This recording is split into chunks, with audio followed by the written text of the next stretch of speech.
Long मार्च में कातलाने हमले में ज़ख़्मी थींदड़ तहरीक इंसाफ़ के चेयरमैन इमरान खान जो अहम बयान भी साम्हूं आयो आहे। गुजरांवाला में तहरीक इंसाफ़ के लॉन्ग मार्च दौरान फायरिंग के नतीजे में इमरान खान समेत 4 ॼणा ज़ख़्मी थी पिया आहिनि। तहरीक इंसाफ़ चेयरमैन इमरान खान अस्पताल में पार्टी अॻुवाणनि सां ॻाल्हाईंदे चयो आहे त असां कंहिं खां ॾुजण वारा न आहियूं। लॉन्ग मार्च हर सूरत में इस्लामाबाद पहुचंदो। हुन चयो त असां न भॼंदासीं, अॻु बि न झुकाईंदासीं ऐं हाणे बि चई रहियो आहियां त वधीक ॼमी मुक़ाबिलो कंदासीं। इमरान खान इस्लामाबाद लाइ लॉन्ग मार्च जारी रखण जो ऐलान कंदे चयो आहे त काफ़िलो रवां दवा रहंदो। ज़रियनि मूजिबि पीटीआई इमरान खान जी हिदायत ते अॼोको लॉन्ग मार्च सुभाणे ताईं मुलतवी कयो वियो आहे।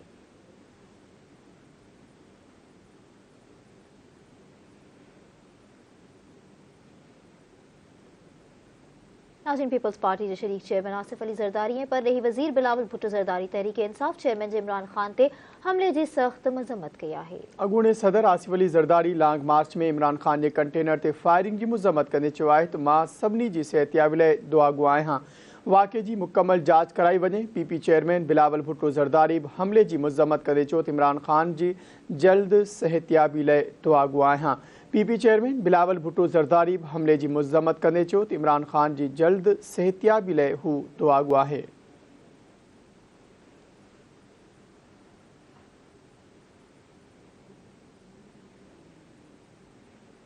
गुजरांवाला में तहरीक इंसाफ़ के चेयरमैन इमरान खान ते हमले खां पोइ पाक फ़ौज के तर्जुमान इदारे ISPR जो रद्द अमल भी साम्हूं अची वियो आहे। ISPR तरफ़ां जारी कयल बयान में चयो वियो आहे त गुजरांवाला में लॉन्ग मार्च ते फायरिंग जो वाक़ियो इंतहाई मुज़म्मत जोॻो आहे। वाज़े रहे त हमले में इमरान खान ऐं फैसल जावेद समेत 10 ॼणा ज़ख़्मी थी पिया आहिनि।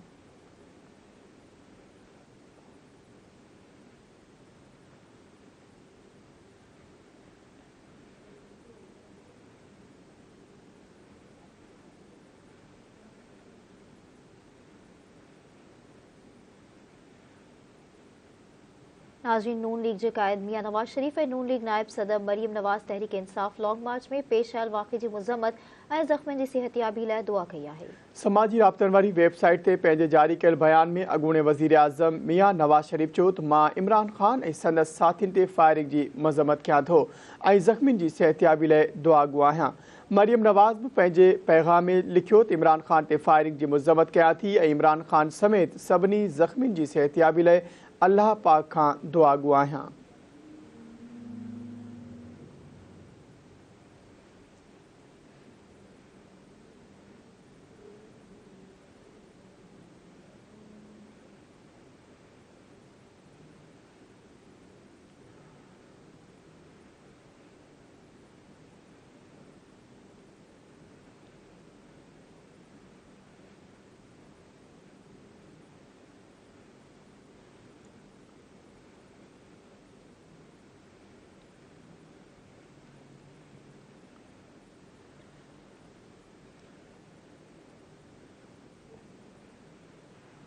बे पासे पंजाब पुलिस तरफां PTI लॉन्ग मार्च इंतजामिया के खतरे का आगाह करण जो इंकशाफ थियो आहे। गुजरांवाला में तहरीक इंसाफ़ के लॉन्ग मार्च दौरान फायरिंग के नतीजे में इमरान खान समेत 10 ॼणा ज़ख़्मी थी पिया आहिनि। इन हमले खां पोइ पंजाब पुलिस की सिक्योरिटी ऐं इमरान खान की ज़ाती सिक्योरिटी ते बि सवाल उथारिया पिया वञनि। इतला साम्हूं आया आहिनि त पंजाब पुलिस तरफां PTI लॉन्ग मार्च इंतजामिया के खतरे का आगाह कयो वियो आहे। पुलिस PTI अॻुवाणनि के लिखत में थ्रेट बाबत आगाह कयो आहे। इतलाउनि मूजिबि इमरान खान जी चीफ सिक्योरिटी ऑफिसर के भी लिखत में आगाह कयो वियो हो।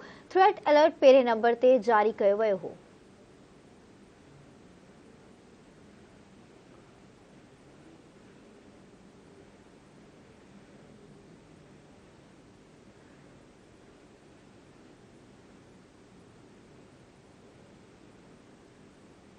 नाज़रीन, पाकिस्तान तहरीक इंसाफ़ के सीनियर अॻुवान शाह महमूद कुरैशी कारकुननि के पुरअमन रहण की अपील कई है। एक बयान में शाह महमूद कुरैशी चयो त पूरी क़ौम ऐं PTI कारकुननि के पुरअमन रहण की गुज़ारिश कंदुसि। कारकुननि कानून के दायरे में रहन, असांखे बर्दाश्त ऐं तहमुल जो मुज़ाहिरो करणो पवंदो। शाह महमूद कुरैशी चयो त गुज़िरियल 6 ॾींहंनि खां असांजो लॉन्ग मार्च पुरअमन हो। इमरान खान सां सलाह मशवरे खां पोइ लॉन्ग मार्च ऐं ईंदड़ लाइ अमल जो फ़ैसिलो कयो वेंदो।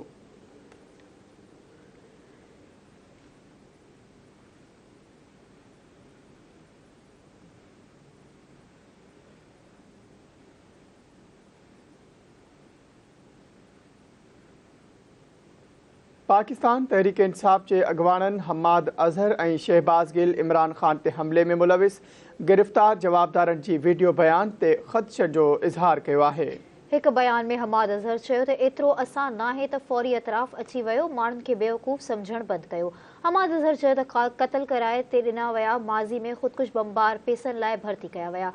शहबाज गिल चयो त वीडियो में एतराफ़ी बयान ॾियण वारे जे कपड़नि ऐं शूटर जे कपड़नि में फ़र्क़ु आहे। क़ौम एतिरी बेवकूफ़ नाहे। बे पासे PTI चेयरमैन इमरान खान मथा फायरिंग वारे वाक़े ख़िलाफ़ PTI जा केतिराई माण्हू रावलपिंडी ऐं मरी रोड ते निकिरी आया। मुज़ाहिरीन मरी रोड बंदि करे एहतजाजी मुज़ाहिरो करे नारेबाज़ी कई। फैज़ाबाद इलाइक़े में बि समें माण्हू रोडनि ते निकिरी एहतजाजी मुज़ाहिरो करण लॻा। मुज़ाहिरीन चयो त इम्पोर्टेड हुकूमत इमरान खान जी लॉन्ग मार्च खां ॾिनल आहे। इमरान खान ते फायरिंग में मुलविस माण्हुनि खे अवाम आॾो वाइखो कयो वञे।